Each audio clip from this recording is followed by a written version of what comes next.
سیدنا ابو ہریرہ رضی اللہ تعالیٰ عنہ آپ روایت کرتے ہیں کہ آقا علیہ السلام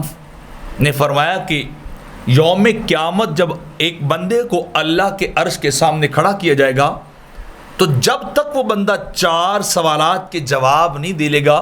اسے دائیں بائیں قدم اٹھانے کی اجازت نہیں ہوگی، اسے ہٹنے کی اجازت نہیں ہوگی جب تک وہ 4 سوالوں کے جواب نہیں دے لے گا۔ اور وہ 4 سوال کون سے ہیں؟ ان میں سے پہلا سوال یہ ہے کہ بندے بتا تو نے اپنی عمر کیسے گزاری،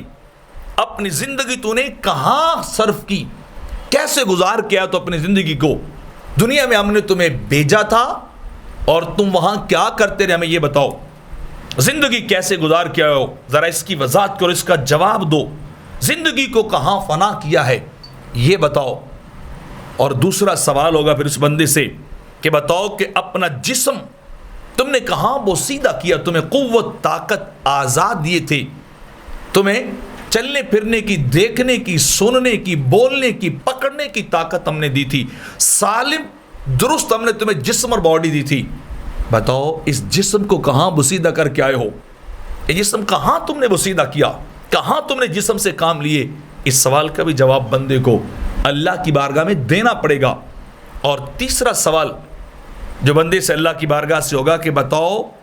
کہ علم تمہیں دیا تھا اس پہ کتنا عمل کر کے آئے، تم جانتے تھے یہ فرض ہے،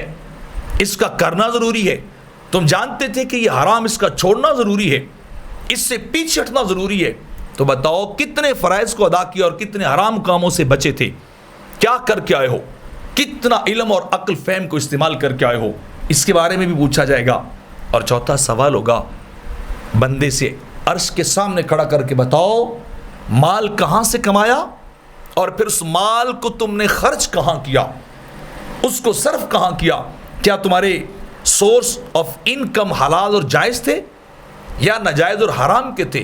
اور جب کما لیا تو پھر ان کو لگایا کہاں پہ، ان کو انویسٹ کہاں پہ کیا، کیا اپنی ضروریات اور حلال کاموں میں لگایا، صدقہ و خیرات کیا، زکوٰۃ دی، یا کہ ان کو شرابوں میں اور غلط کاموں میں لگایا، انہیں دنیا کے گناہوں میں صرف کیا اور لگایا۔ یہ سوال بھی بندے سے ہوگا اور جواب اس سے لیا جائے گا کہ رزق کمایا کہاں سے